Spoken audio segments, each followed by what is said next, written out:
Today I'll be focusing on a couple themes that we've been practicing with and are quite familiar with over time, and that is compassion or karuna, and then along with equanimity, upekkha.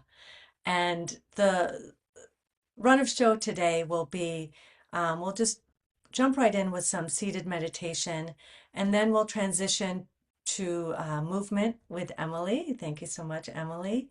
And then will be time for a short Dharma talk, and then some reflection. And I'll be posing some questions that we can discuss, and that won't be recorded. That part won't be recorded.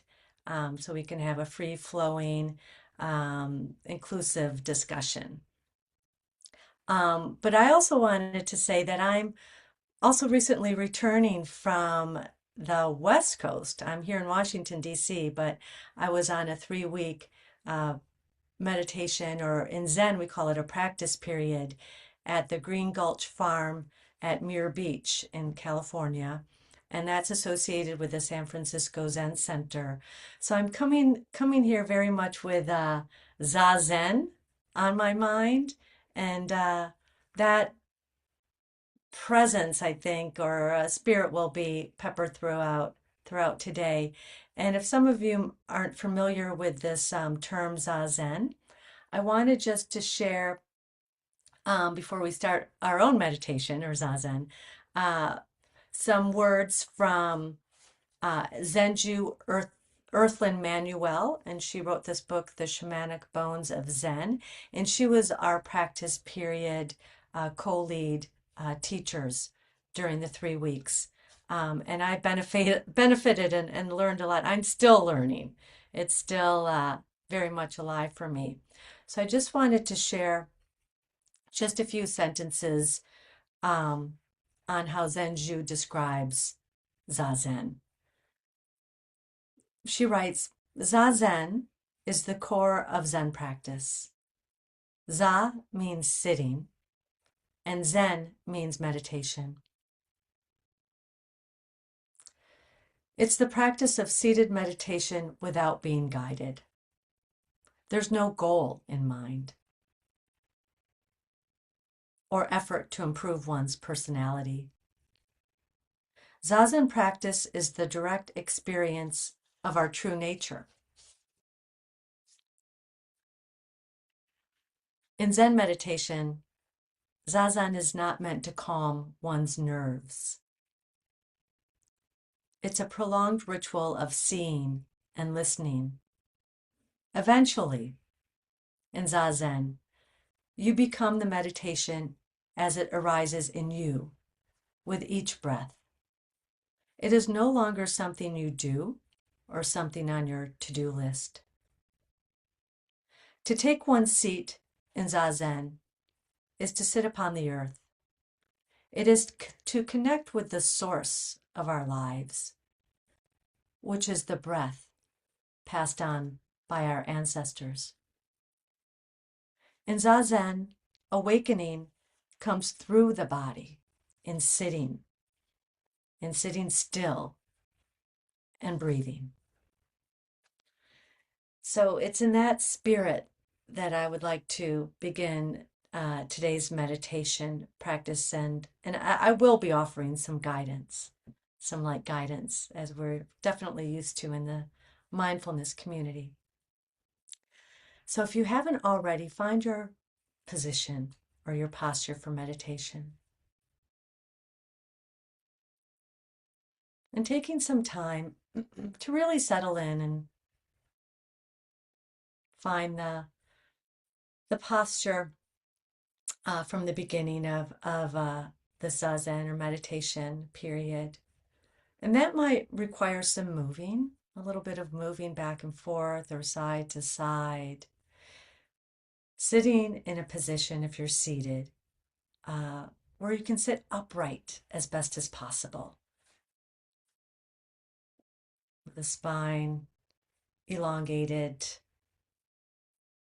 but also recognizing the natural curvature of the spine and the head sitting on atop of the spine, And just tuning into a few of these posture points as best as you can. The ears, over shoulders, and the chin tucked, not down really, but what I've been learning that benefits my practice is the chin tucked back slightly.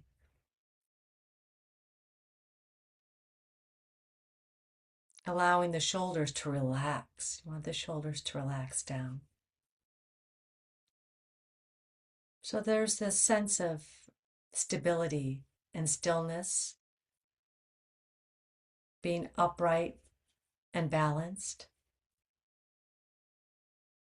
Your hands may be resting palm over palm in your lap with your thumb slightly touching. This is known as cosmic mudra.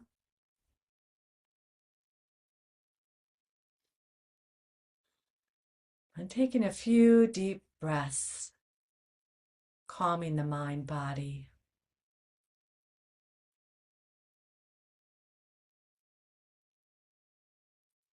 Allowing a sense of gratitude for arriving here in this moment, in this community of practice, the sangha. Gratitude for all the others who have showed up today to share their practice with you.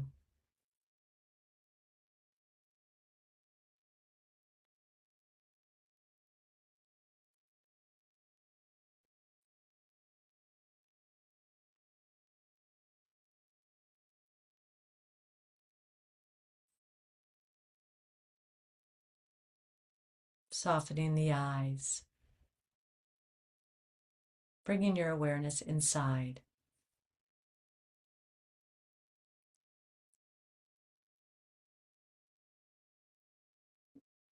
And taking refuge in this awareness of being aware.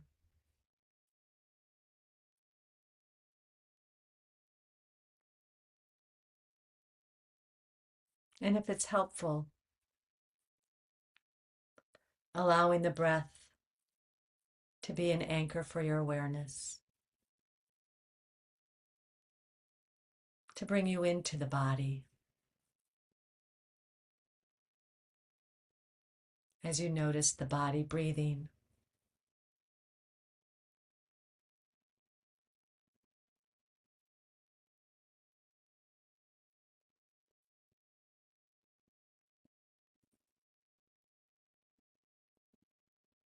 Just noticing the body breathing itself.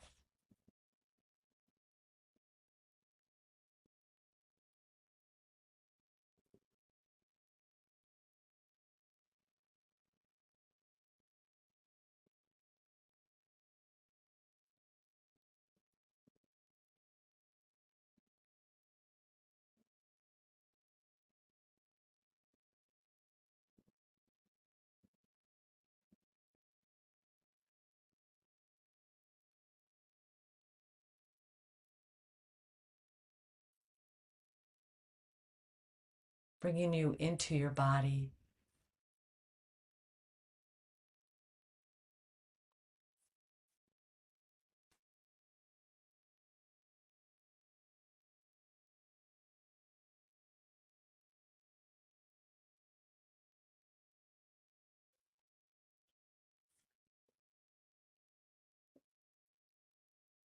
And right here, with this body and mind, we have a place that can become a place of stability,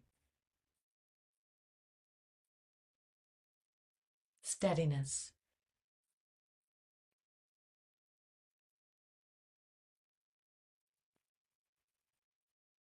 a place of presence,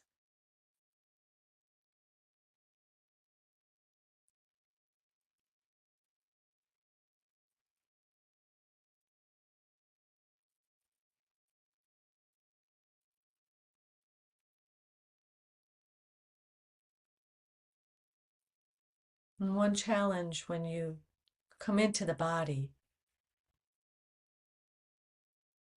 can be all of those feelings,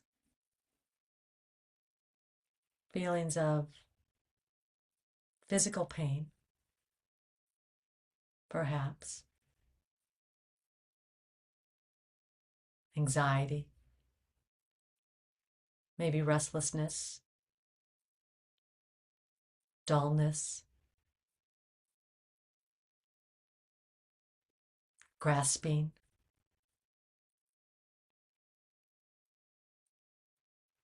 and sometimes heartache. It may feel easier to be somewhere else. So the mind wanders out, looking for some other place to be.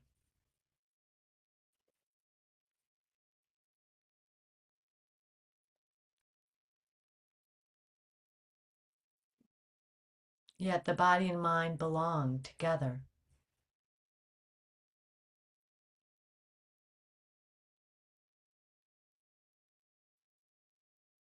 And when the body and mind are working together, there's a great power there.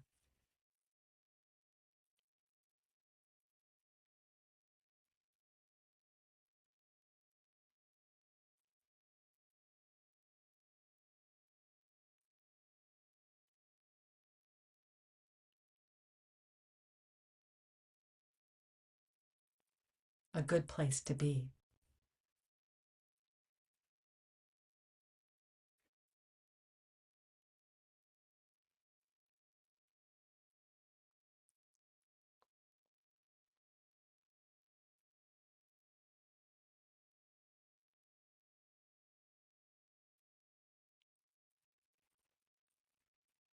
Being present with all the feelings and feeling tones in the body.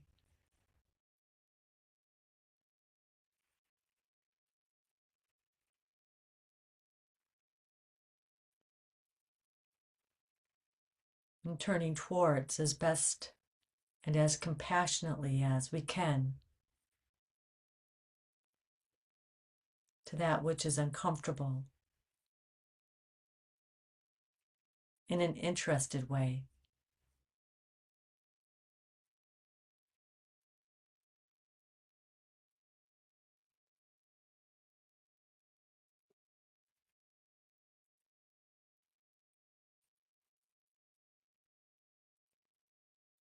Turning towards discomfort gives it a chance to be known, to be felt.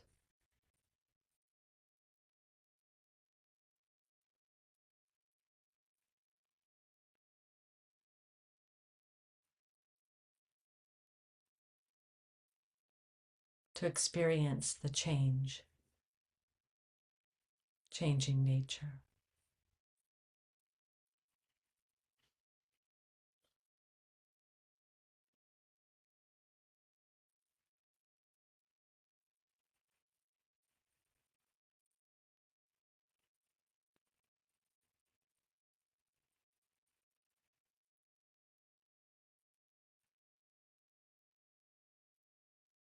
And just sitting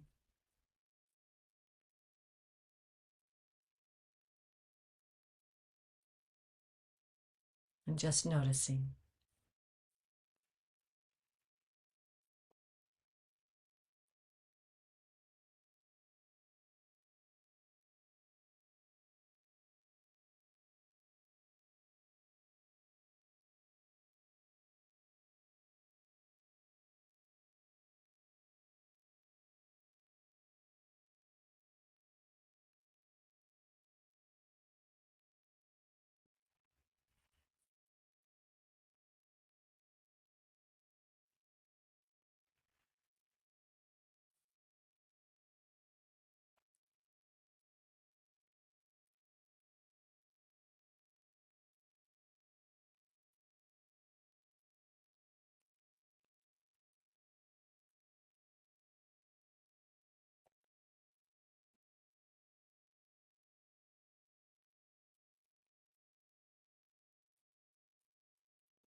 During these periods of silence, you can practice using your breath to come in and down into your body, into a deeper, more spacious awareness.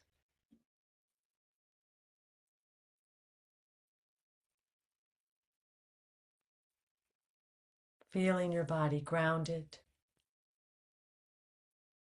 to the cushion, supported by the earth element to earth element.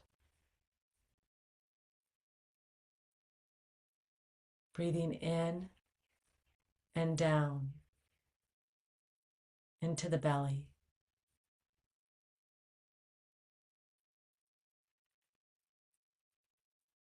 Feeling your body steadily here.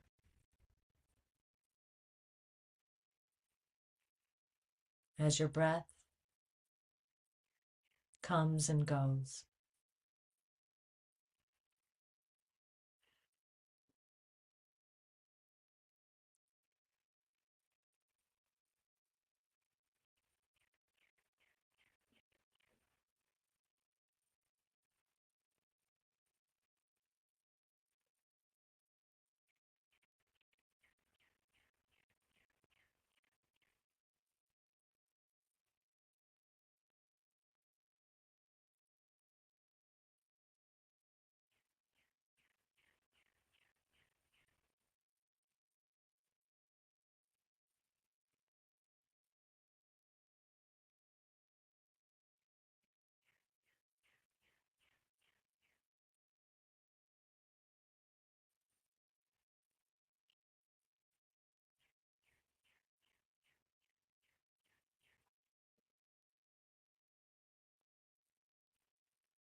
And with this awareness, the stability of mind and attention, we're able to be with what's difficult, what's uncomfortable,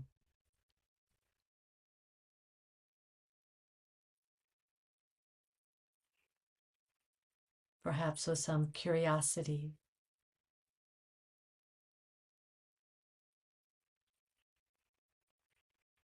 investigation.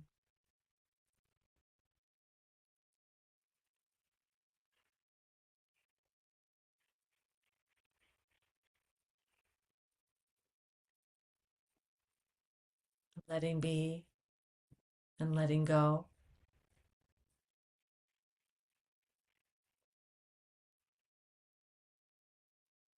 staying steady and aware for whatever arises.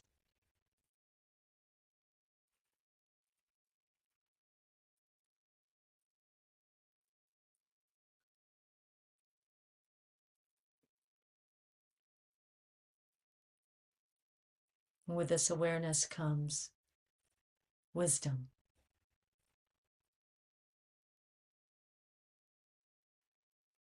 We have a choice in how we live our lives.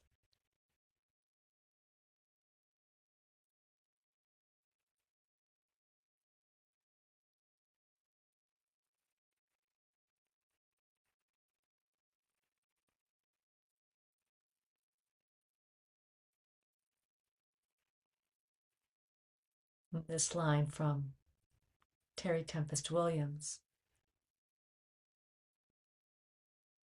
finding beauty in a broken world is creating beauty in a broken world.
and allowing the steadiness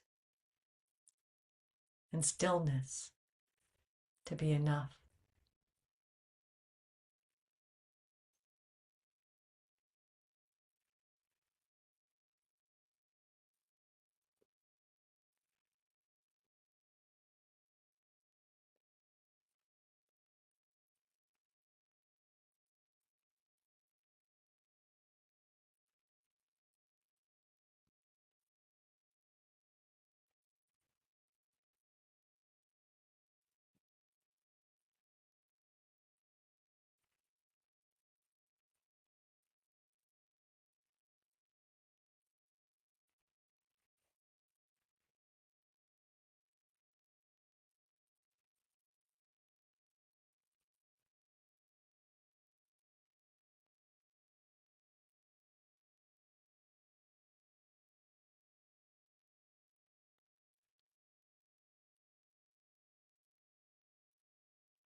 And in the closing moments of our practice today,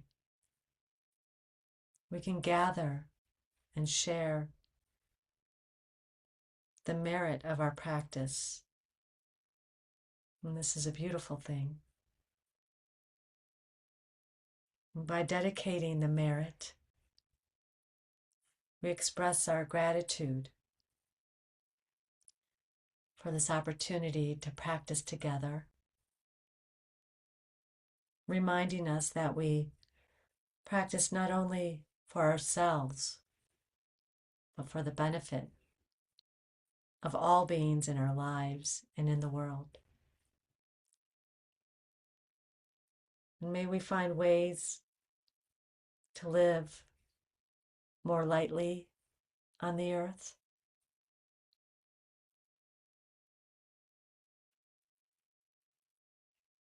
and may all beings live their lives with an awakened heart, and may all beings know peace and love. And a deep bow for your practice. And thank you so much.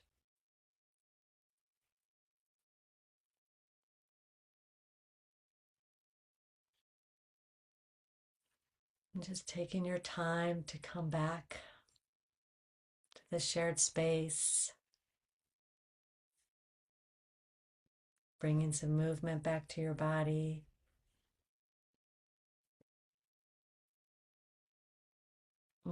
Whatever way feels good for you. Okay, so warm welcome again, back after our meditation and movement. And before I begin, I want to just say a little bit more about where I'm coming from or where I'm arriving from.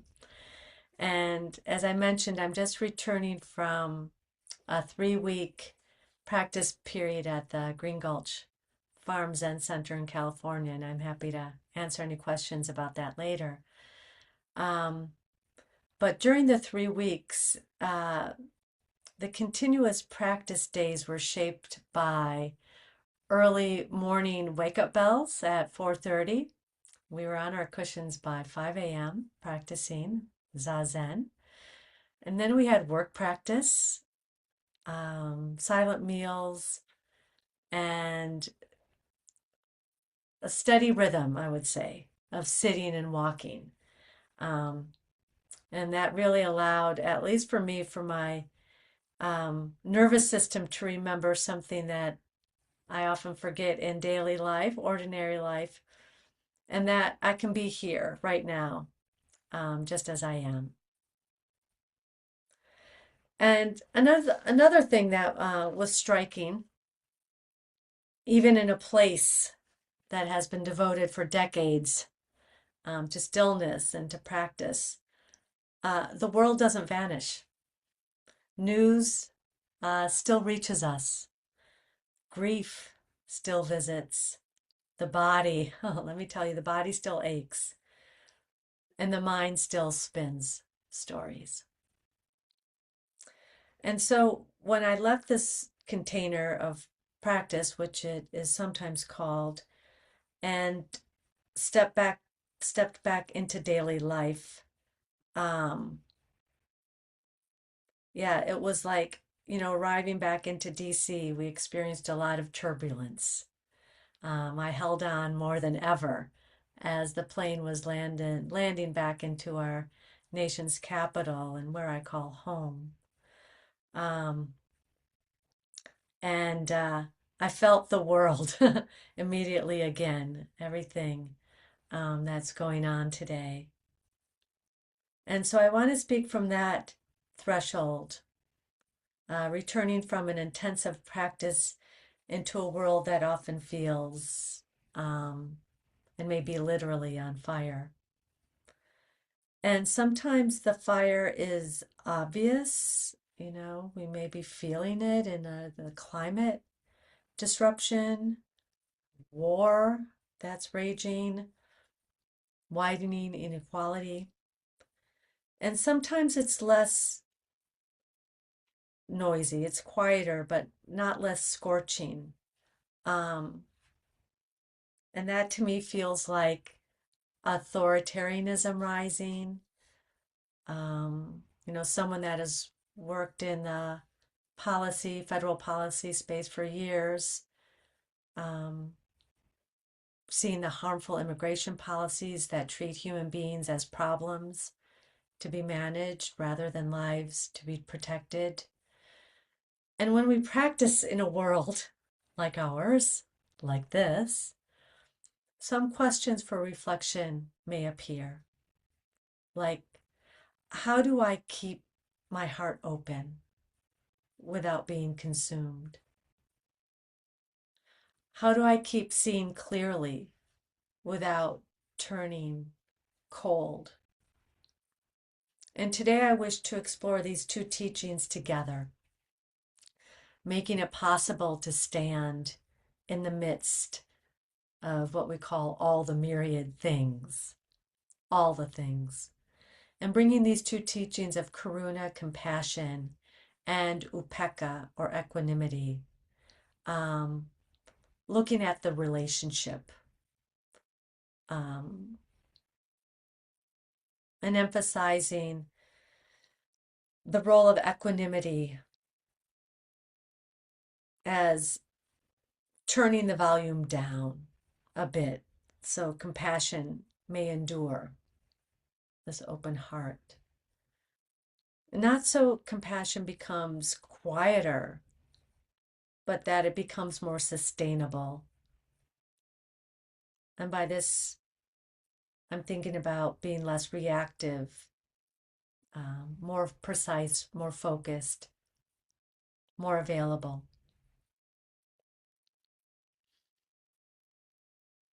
And so when things feel urgent, it's sometimes easy to think that we only have two options, that fight in us, that risk of becoming consumed by anger, contempt, exhaustion,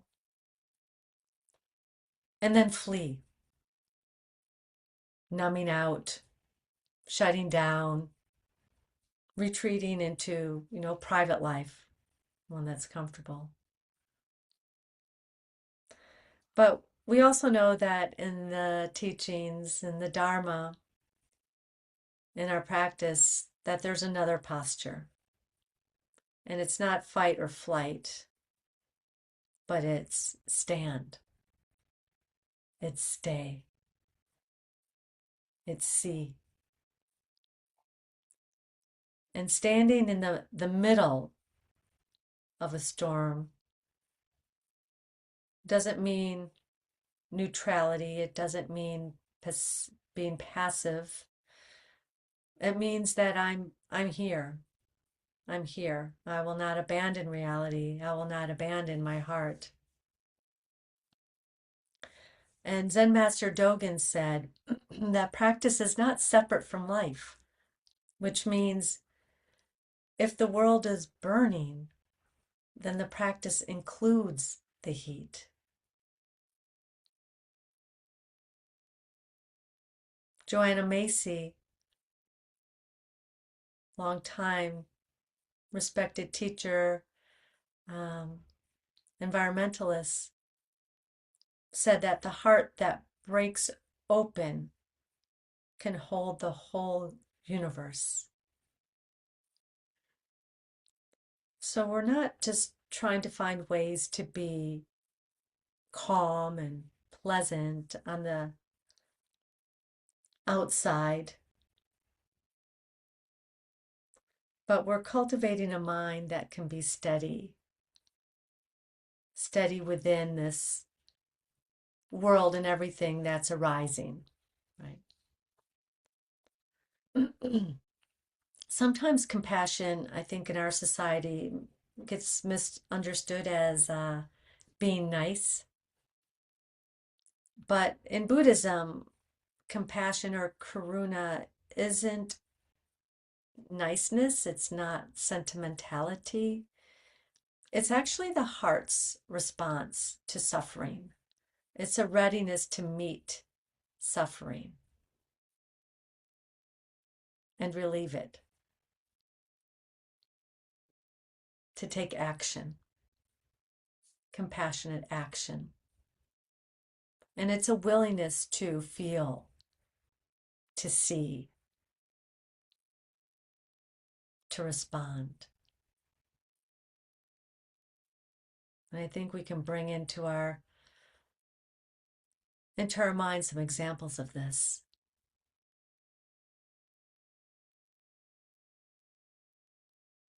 And it's not, compassion is not inseparable from wisdom. The tenderness is not blind. It is informed by this clear seeing.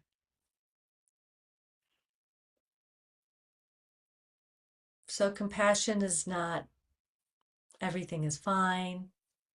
Let's all just get along. I don't want conflict. Compassion is in these teachings, it's I will not look away. I will not reduce anyone's humanity. I will act without hatred, without violence. And this really matters because we're living in a time when hatred may be portrayed as being bold or strong. But hatred is not strength. And we know it's one of those three poisons, along with greed and delusion, that fuel suffering. Greed, hatred, and delusion. And also when I was at Green Gulch, we engaged in many beautiful chants. It's part of the practice. It's the liturgy, the ceremonial part of the practice. And this includes chants to Avalokiteshvara Bodhisattva, also known as Kuan Yin in China or Kannon in Japan. And references to Avalokiteshvara appear in the Lotus Sutra that we've talked about as one who hears the cries of the world and vows to delay entering nirvana until all beings are saved. This is the Buddha of compassion. And I love that the bodhisattva, I should say bodhisattva of compassion, is not described as the one who solves everything. They are described as the one who hears. And this is already a radical act, to hear the suffering and not turn away, and to hear suffering without collapsing, to hear it without making it about me. And this is heart training we need when we witness harm, including harm that may be happening to our neighbors, to migrants, refugees, other communities being targeted by violence and oppression. Avalokiteshvara teaches compassion begins with contact, not concept, not ideology, contact. Specifically, the willingness to stay present, to bear witness, and not to turn away from suffering. Now on to equanimity. So, trying to integrate this. A lot of people may hear that equanimity may be about not being bothered, a sort of indifference, perhaps.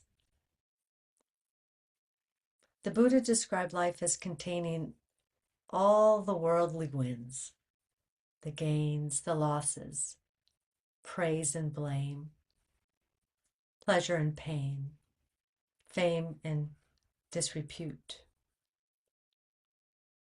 Equanimity doesn't stop these wins. It stops us from being dragged across the ground by them. So, for example, when we may hear scapegoating of others intensify, or when policies become harmful, the concept, this equanimity is not saying, oh well, there's nothing I can do. It's saying instead that I'm steady enough to respond effectively. I will not let fear hijack my ethics. I will not let outrage hijack my clarity. So, in a sense, equanimity can turn the volume down so that our compassion may endure. When the volume is maxed out and there's constant adrenaline, I know I feel that sometimes. Yeah, constant doom scrolling, outrage. That's when our compassion can run thin, feeling burned out, if you will. And equanimity is that inner resource that helps us from burning out.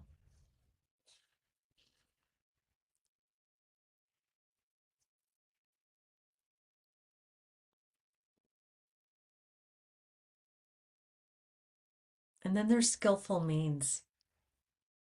I would add to this mix.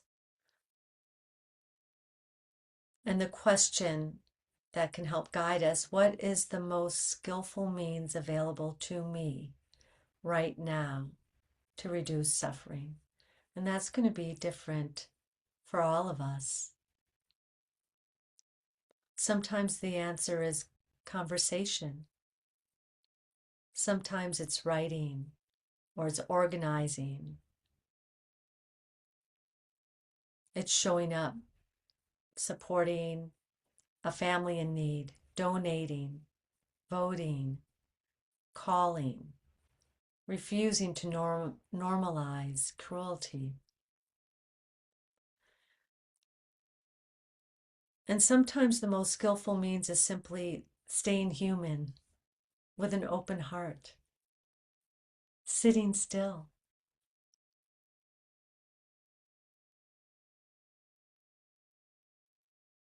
refusing to let dehumanization enter our own mind.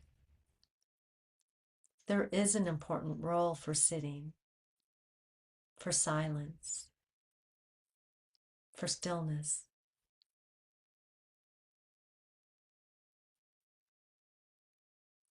I would also say the Buddhist teaching on the two arrows is essential now.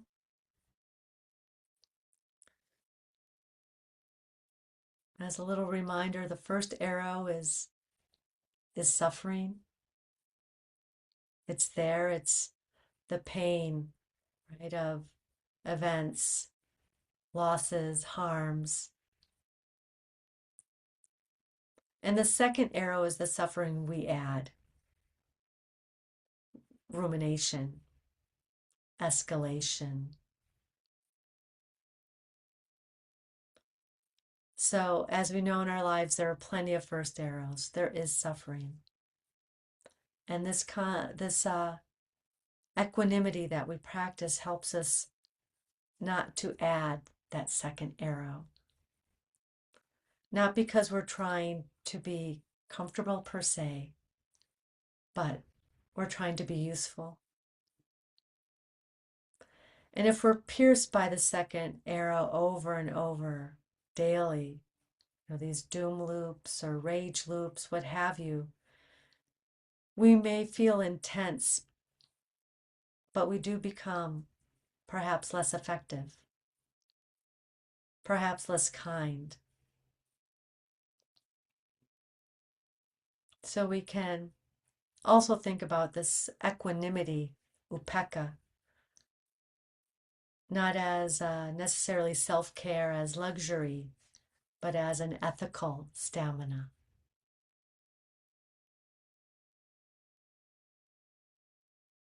A calmness in the midst of a storm.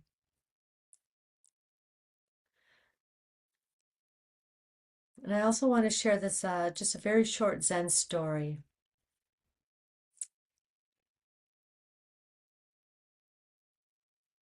So a long time ago, there was a woman, a young woman, who became pregnant. And out of fear, she claimed that Zen Master Hakuin was the father.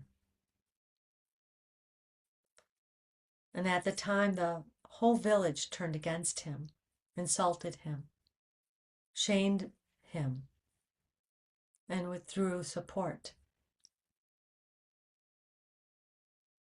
And when they approached him, he would simply say, "Is that so?" He ended up taking the baby and caring for it. And later, the truth came out that he was not the father. The young woman, the village inhabitants apologized. And again, he said, "Is that so?" So he refused to engage in emotional drama while still demonstrating compassion.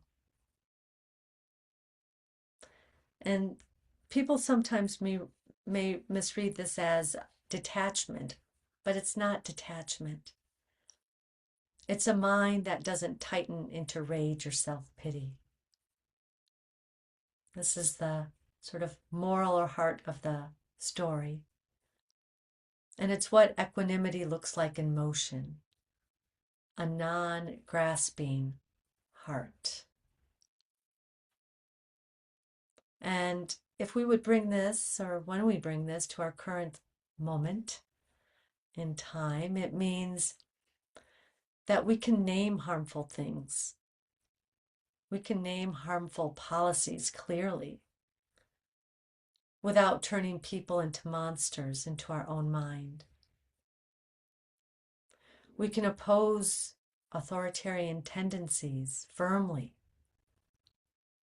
without sacrificing our integrity to panic or contempt. So in a sense, equanimity doesn't blunt our values, it steadies them.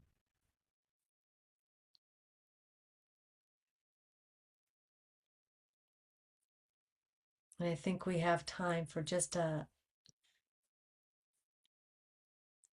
short practice to offer a practical frame for you to take into the week. Like three steps like a ritual. How to practice karuna, compassion, clear seeing, and equanimity. Okay, so just taking a moment to tune back into yourself, your posture, tuning into the body, or pausing and feeling. What is the actual feeling tone for you right now?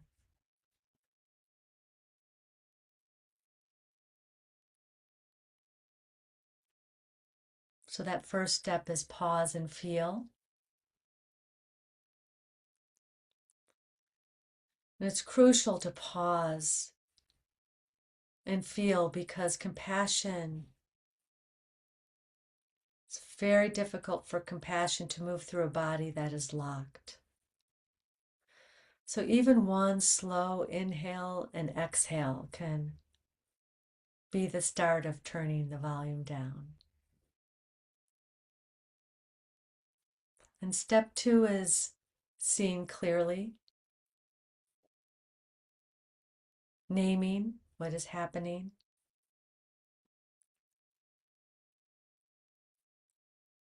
Clear seeing is not catastrophizing. Clear seeing is as accurate as possible. What is the harm?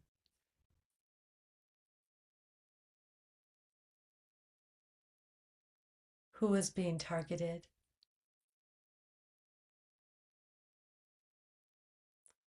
What is the narrative being used to justify it?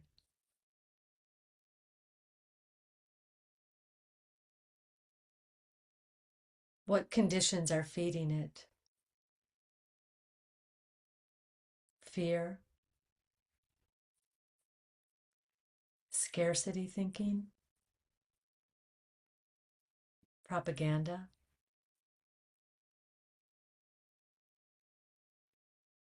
Historical trauma? So naming what is happening without exaggeration, without minimization.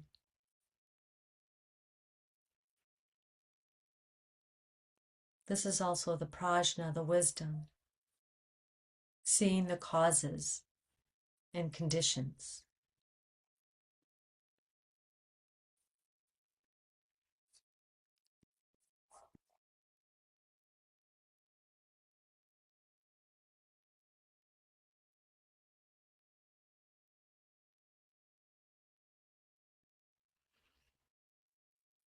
The third step is tenderly meet and act.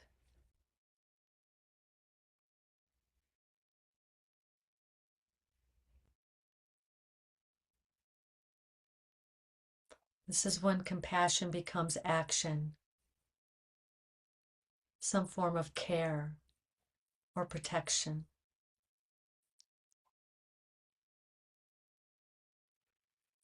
But here's also the key. We act without attachment to being the hero. We act without attachment to the outcomes. We act because this is what it means to be a human who cares about others. And then we return to equanimity again and again so we can keep going.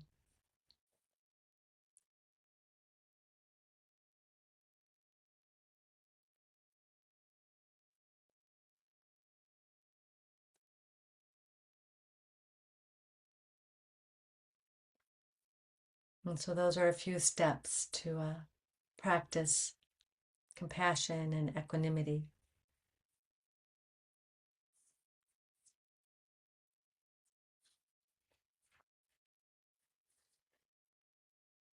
So, in closing, if you're taking anything from today's talk,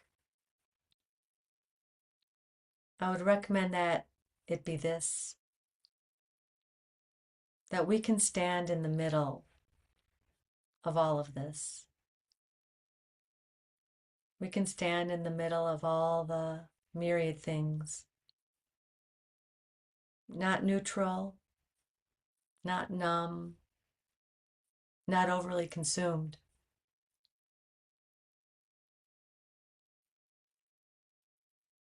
And remembering that equanimity helps turn the volume down so compassion may endure. And we can cultivate compassion, clear seeing, and tender meeting. Those 3 steps. May we refuse dehumanization in our own hearts. May we act skillfully for the dignity and safety of all beings, including those most targeted by harm. And may our steadiness become a refuge, so that even in a troubled world, something in us remains cool, awake, and kind. And thank you so much for your practice and for listening to this talk.